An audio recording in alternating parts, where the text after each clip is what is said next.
Hello guys, and welcome back to the Japan Archives episode 48. We're a little podcast, me, myself, and Heather. We delve into the histories and the myths and legends surrounding the country of Japan. We did say last week we were going to try and do the oldest companies in the world. We are still going to do it, don't worry, but in summary, a lot of their websites for these oldest companies actually do have a history section about their origins. It is, however, in Japanese, so we need a bit more extra time in translating this for you so we can bring you the full story. We are going to push it back a week, 2 at the most, depending on how long the translations take. So for now, we want to do a bit of a literary episode. I came across a very interesting pangram, a Japanese pangram, and Heather, you've come across a modern song, that's right? A doyo. Doyo, so a children's song. Yes. If you are ready, I want to tell you about this pangram poem that I came across. I want to school you on some literature today. Yay! I suppose I'll ask you, as I suppose this question also goes towards our listeners. So if I was to ask you what a pangram was, could you give me an example or explain what a pangram actually is? So I want to say yes, but I really want to say no because I would love to hear the explanation from you to make sure that I have the proper understanding. Okay, so if you are coming from a Western English speaking background, you probably might already know of a pangram, though you might not have necessarily known that this form of sentence was known as a pangram. And the most famous example I came across would be the quick brown fox jumps over the lazy dog. So in essence, a pangram is a sentence which manages to use every letter from a given alphabet at least once. And from what I found out, pangram comes from the original Greek word, which in essence means every letter. How did I come across this pangram? I recently bought a new book for the library, and Just this one was just... Okay, only one has come this week. I haven't necessarily said I haven't bought more. Don't shame me, Heather, okay? I'm not shaming you. I want to read these books. I want them to. Now, I bought a book on the Shugendo, of the folklorist belief system that we've talked about a little bit before. It has links to the man that we covered called N the Pilgrim. He's the man who could fly around on Japan and also had those run-ins with the 2 creatures known as Zenki and Goki. Oh, yeah. And now this episode doesn't concern him, and it actually doesn't even concern the Shugendo faith. However, when I was reading this book, I came across the mentioning of a Buddhist monk known as Kukai. And I recognized the name, but I couldn't remember from where, so I did a quick search online. And in doing so, I found that he is mentioned to have composed a poem known as Iroha, or at the very least has been attested to writing this poem. And we'll come back to that in a little bit as to why some people think he didn't necessarily write this poem. So this is what I want to talk about today. The poem I came across known as Iroha, and I will leave Kukai for another day. From what I could tell, Iroha is, like I said, it's a poem and it is a pangram, but it is even more famous as it is a perfect pangram in that it only uses the syllables once without repeating. Ooh. Unlike, for example, the quick brown fox sentence, which does reuse some letters such as E and O, the Iroha poem does not reuse any sounds whatsoever. The composition of the poem itself I found rather interesting in that its original form was not written using hiragana or katakana, nor did it even really use kanji in its strictest sense. So I'm wondering, Heather, do you know the type of script that they may have used instead? Did they use the more traditional kanji, the Chinese characters, not the simplified, but the more complex ones? Okay, good guess, good guess. Okay. So this poem actually used a script known as Manyogana. Is that something you know of? No, that's a new one on me. Okay, so a simple way of explaining these would be Manyogana is the use of Chinese kanji. However, the kanji have been stripped of their meaning and they are used purely for the sounds that they make. So the sounds form the words, not the kanji itself. In fact, these Manyogana symbols actually devolved over time to become the syllabary kana system, which is katakana and hiragana today. So over time, these kanji became less and less ornate until they became the hiragana and katakana that we use now. We're looking into the origins of where this pangram was first written down. For that, we would need to turn our attention to a document known as the, now I apologize, it is a very long word and I will try my best, the Konkyo Myo Saisho Kyo Ongi, which would be in English the readings of the Golden Light Sutra. And in this first instance, this is where we find it written in its original Manyogana form. Now, I will include this in the show notes for everyone to see. Now, the poem, it appears when it was written, they tried to, from what I can tell, it looks like they tried to write it to look neat and tidy. Every line of the poem is written with 7 morai, 7 sounds, or if you want, 7 kanji, I suppose, and with the final line consisting of only 5 to finish off the poem, for a total of 47 different sounds.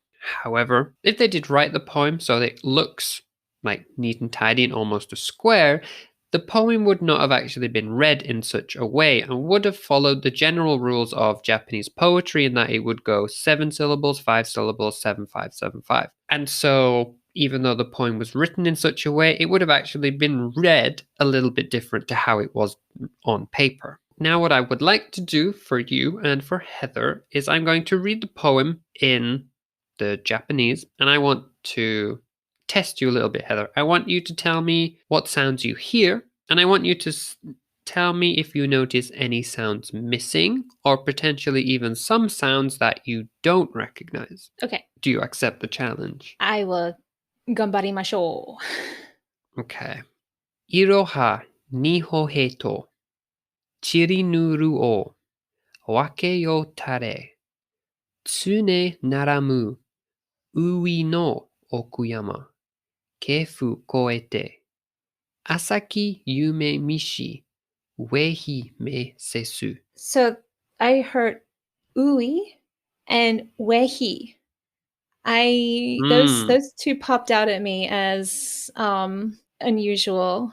Or not ones I've noticed before. As far as missing, that one you might have really stumped me. I might need to hear it like a few times to pick it out. I'm still not great at No worries. sound. So you were correct in picking out the ui and the wehi, but specifically because they're two different sounds, you were right in the we and the we sound. Now, if you've been studying Japanese for a while and you already know the language, you might notice, like, obviously those sounds, like you said, oh, I've never heard those sounds before. These characters themselves are seldom seen now in Japanese, except perhaps in proper names. And you can now see that they are no longer actually used in the hiragana system.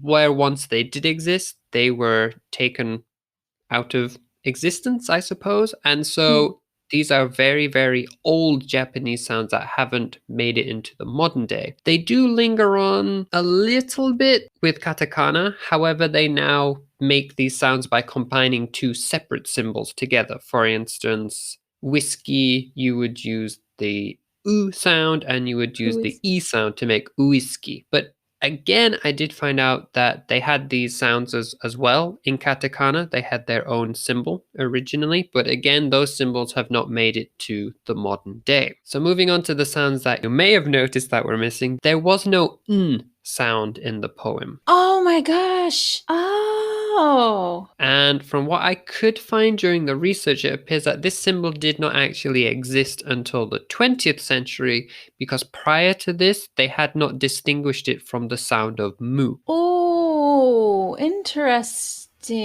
Which also kind of makes sense because sometimes, I don't know if you've noticed this, occasionally if you see something transcribed to Romanji or to the English alphabet, like for example, Shinbun newspaper, when you see it written in hiragana, it has an n sound, but occasionally you'll see it written Shinbun, so that Yes. the n and the m.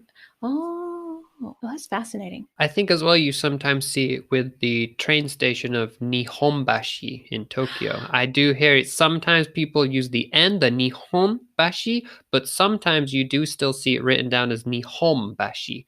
So there is Mm. still a bit of interchange between the N and M sounds in modern day Japanese, which I think is quite interesting. But the good thing about it is, whichever way you say it, they're not necessarily wrong, so you will still be understood, which I'm very grateful about. Now, as for the other sounds that weren't there were no G, Z, D, B, or P sounds in the entire poem. Mm. From what I can tell, it was a bit hard to figure this bit out. So take this with a bit of a grain of salt. I do want to definitely delve more into Manyugana. It seems to be a very interesting topic to talk about, go look more into its origins and how it developed. But from what I could tell, these sounds did exist back then. However, they were probably used sporadically, and the use of portraying these sounds, I'm unsure if they existed back then. Now, the Iroha poem was written around the 10th century, and in the 11th century, we see that the Tale of Genji was written, and the Tale of Genji was famously written by a woman completely in hiragana. So there was already a system in place to show these extra sounds that weren't in the poem. But in essence, Heather, if you want to change a K to a G sound, how would you do that in Japanese? So you had the ka and you want to change it to ga. 10 marks. Exactly. So you add the two dash lines, or similarly, if you want to change the H sounds into a P, you would do a little circle or a little maru. Maru. So these dashes and circles can also be called the dakuten and the handakuten. I was going to ask you because, and this is where I need to study more a little bit too, because there was, from my knowledge and understanding, again, also the grain of salt, many salts, that there was different, especially back in like the Tale of Genji times, where there was kind of the difference between, and even now there is a little bit of difference between like male and female spoken Japanese and male and female written Japanese. And this gets into some deeper topics that we are probably not qualified to talk about, but Not yet. that's I like your optimism. That's great. Thank you. Perhaps that these sounds were more like written in like the female.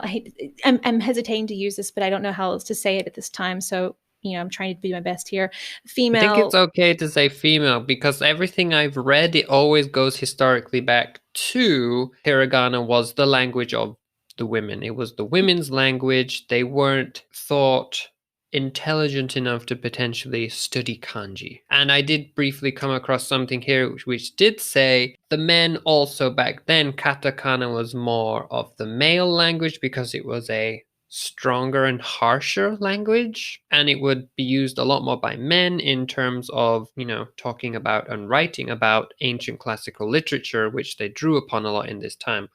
And then hiragana was left separate. It was also supposed to be seen as, because katakana was more angular, that's why it was seen as more male, whereas hiragana is a lot more flowy, so it was seen as more gentle and potentially more feminine, which is why it was seen as a women's language.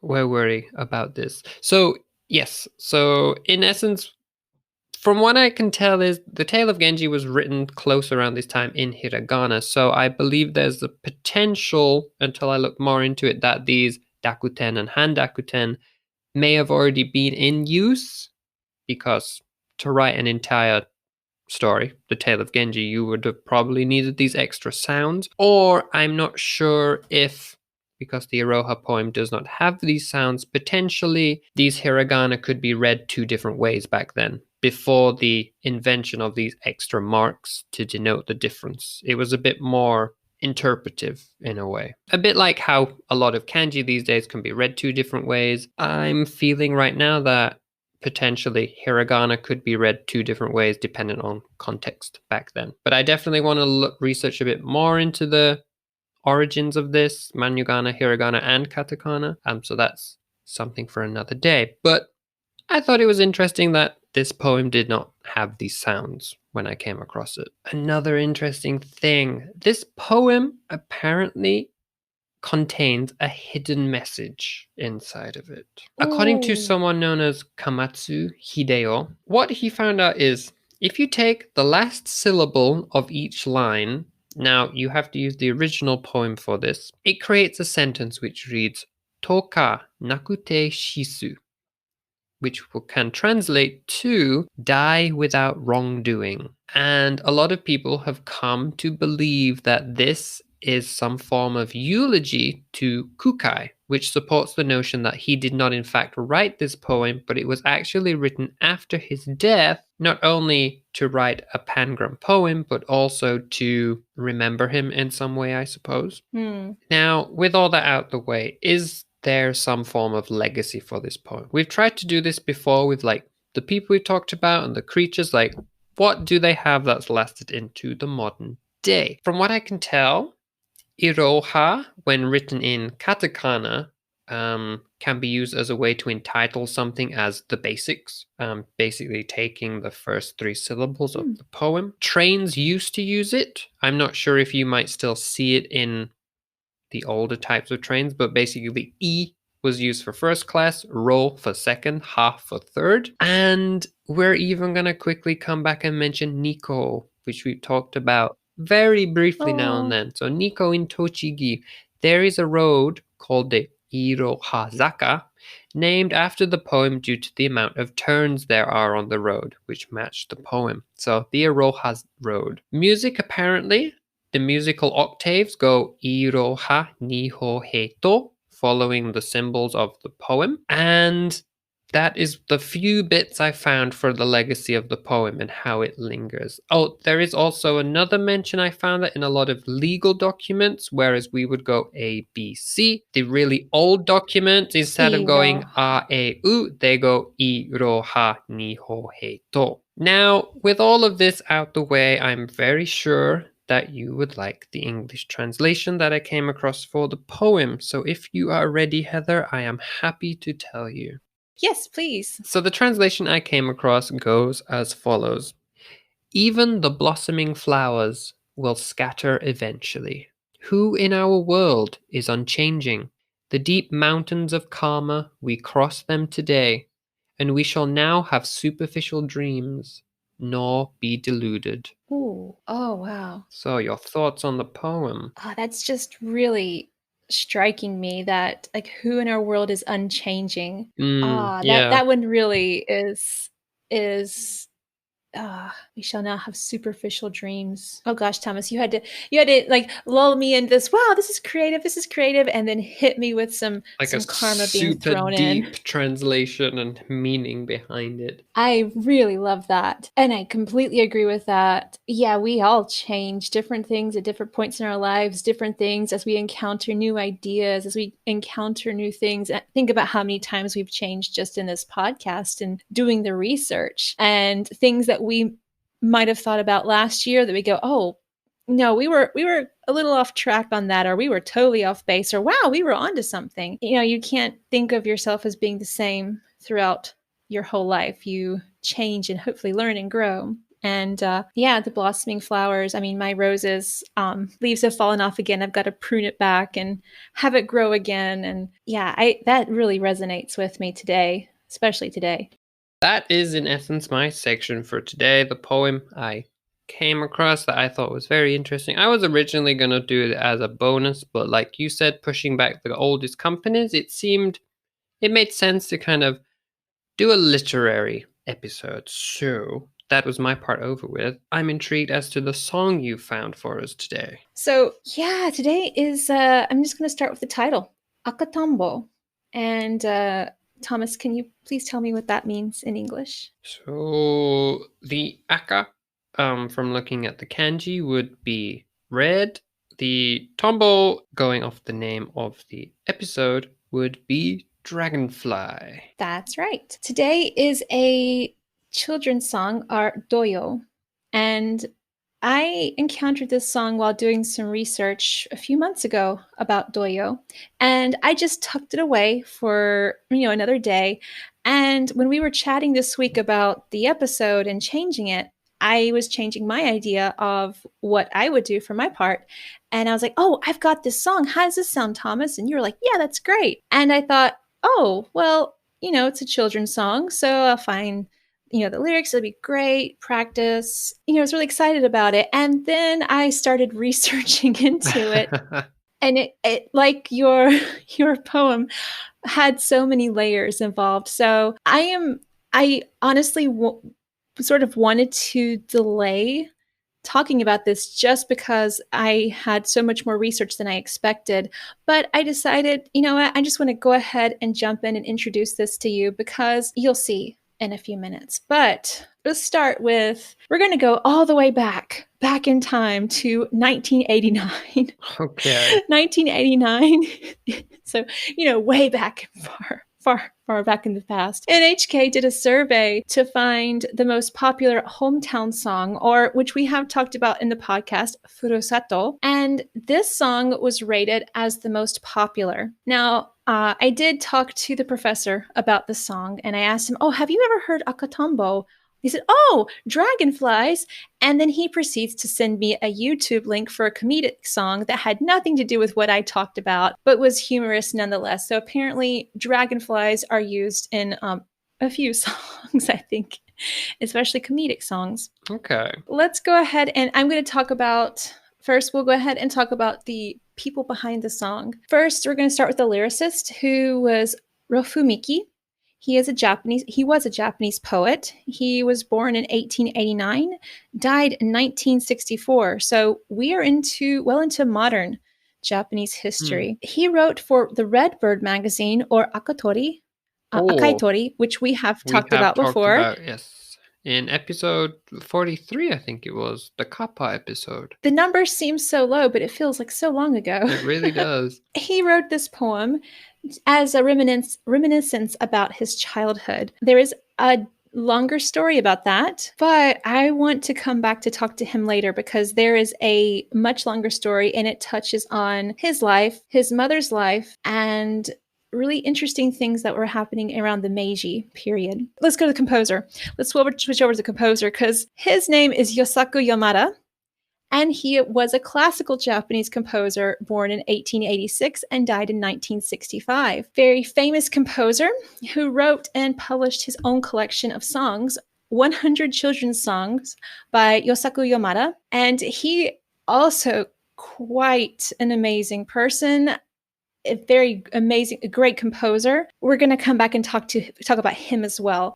He did a lot to progress like the modern idea of the doyo, to kind of change them from like lighthearted, simple children's songs into having like the more deeper meanings, which is then where I ran into Akatambo, which has a deeper meaning than just singing about red dragonflies. Now, for this song, we're going to get into a little bit of music theory, and my friend who's listening, who is a musician, hi, I know will probably listen to this and give me more information. So I'll go ahead and say that this song uses a scale called the Yonanuki Cho Ongai, and that is a form of the pentatonic scale. And it's been a little while since my music theory days, so I know it's based on fives. Okay, so we're going to come back to both the composer and the author because there are some amazing stories there, and I am so excited to talk about them. Especially, I am a musician. I mean, I'm very out of practice, but I did study music for a while, so it's nice to touch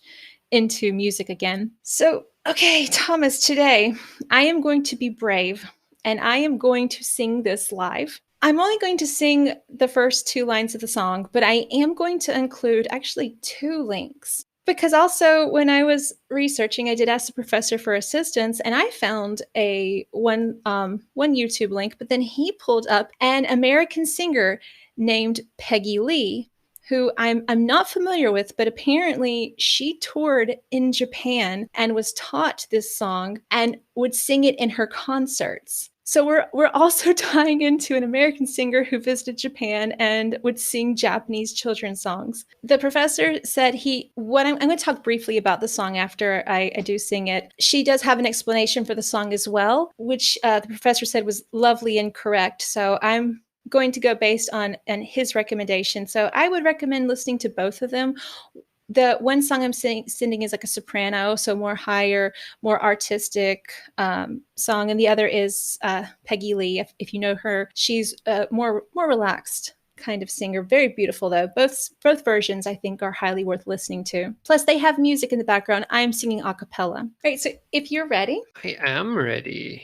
All right, so 夕焼け小焼けの赤とんぼ追われてみたのはいつの日か Well, I thought that was beautifully well done. Okay, so I have a question for you. Would you like to see what words you can recognize? Because sometimes, like for me, singing Japanese is sometimes, depending, it can be easier or more difficult to actually pick out individual words. Would you like for me to read the Japanese first, or would you like to see what words you might have recognized in the song? I can have a look right quickly now at the Japanese. I can go ahead. I'll read the Japanese then. It's Yuyake Koyake no Akatambo.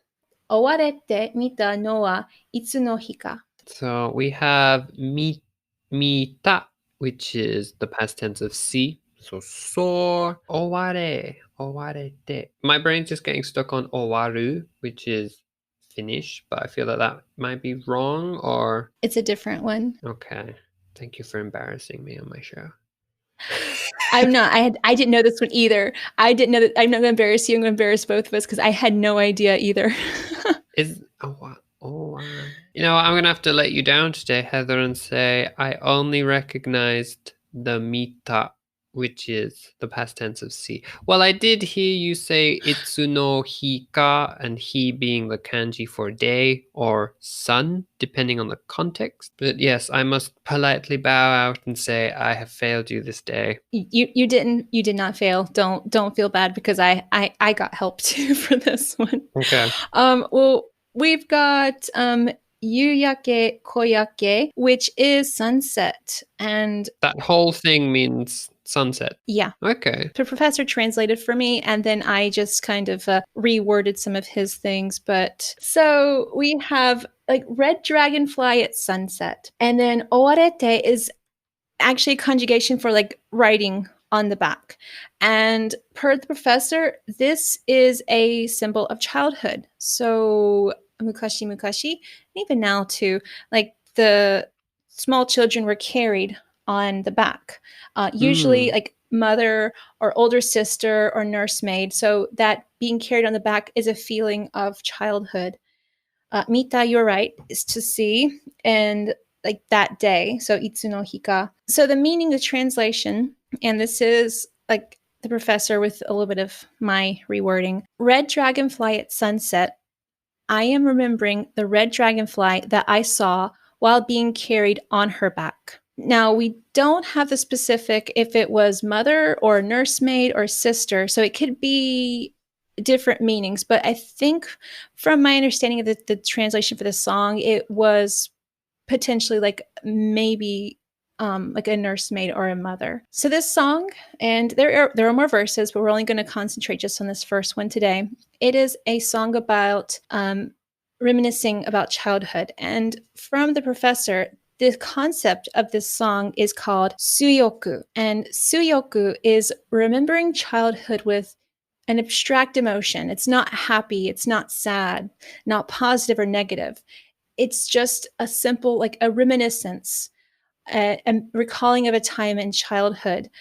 And per the professor, this is a very common philosophy in Japan that he shared with me, that just looking back without having like that, you know, it's almost like a more neutral feeling. There's like that sort of similar to that reminiscence where you're just recalling something, which we also get into the philosophy that we, from coming from our perspective, might be potentially like more heavy and more sad.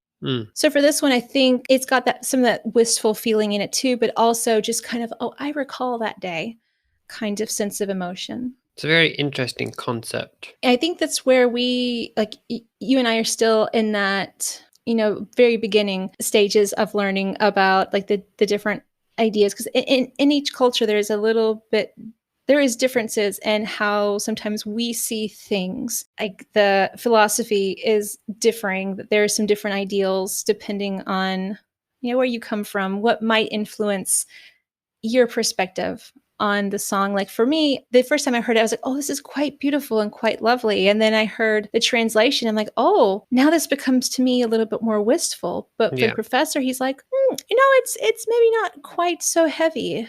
It could also be in this instance or this way. And so it's quite like, I'm quite excited to have run into this song, to start getting to think about this concept. But before I keep going, Thomas, how's your feelings on it? I think for me, it's an interesting concept, the whole suyoku. And like you say, you're remembering something that happened. It's not happy, not sad or anything. To me, that concept is a difficult one to grasp, because I feel that, like, from an English background, when you recall all these old memories, you often attribute an emotion to them. So like when I was reading this, for me, instantly made me think that it would be a happy memory, not one that was just, oh, it happened. Like, to me, it feels like a warm, gentle, and nice memory. Yeah, that feeling of comfort, like when you're being carried as a child. Yeah. Like feeling safe and feeling loved. And I definitely hope that for everyone, that feeling of very young childhood has that feeling for you. Well, I want so much to expand upon this song, because I think it's going to have even more deeper meaning than what we've talked about today. However, we're going to come back to the song, because I want to come back and talk about Rofumiki and about his life. And we're going to come back to this song because there's a lot of interesting things behind it. But for today, that's where I'm going to leave our segment. Well, I definitely appreciate you finding this song and for holding on to it for a while. You said you came across it a while ago, but it wasn't time for its story to be told, I guess. Well, dragonflies, I think we've encountered this when I was doing the poem search for was it dragons, and then I ran into dragonflies a while back. That was episode 44. I remember we did Yamato no Orochi, and you wanted to find a dragon poem, and then I accidentally came across, I found a dragonfly thing, and you're like, oh, dragonflies, okay. Because those are more of a symbol of like summer and even into fall. Yeah. So they are seen later in the year. So I kind of wanted to save it for around this time. So it just happened to time out perfectly, strangely enough. Just one of those things that happens. I mean, I've got quite a few things I've encountered and I tuck them away for later. Sometimes I don't find them for a long time. Sometimes I forget about them, or sometimes I go, it's not time for you yet. Well, I'm glad you brought the story to us today. I really appreciate that. And I'm looking forward to looking for Iroha now, because I bet it's going to be like the kappa, where we talked about kappa, and then like I swear that next weekend I was like, oh, there's a kappa. Mm-hmm. We're going to start noticing Iroha. I mean, if we do come across it, I'll be sure to let you know. But with all that out the way, is it time for us to sign off, Heather? I think before we find something else that's got 15 different layers, we probably should do that. Okay. Well, guys, thank you again for tuning in this week. Hopefully by next week we'll have finished the oldest companies for you, but if not, like I said, at the most we'll push it back 2 weeks. If it is pushed back again, well, I suppose next week will be a surprise while we decide what we're gonna do for you. But apart from that, if you are enjoying the show, please give us a rate and review. Probably over on iTunes. That's the best place right now. It would really help us find a few more listeners. You can follow us over on Facebook and Twitter at Japan Archives. And if you want to see some of my pictures while I'm out exploring Japan, well, when I can get out and explore Japan, you can find that over at Nexus_travels, NEXUS_travels. But that is everything from me today, unless you have something else to add, Heather. Thank you guys for listening, and we hope to see you again next week. All right then, guys. Speak to you next week. Mata ne. 皆さん気をつけて。またね。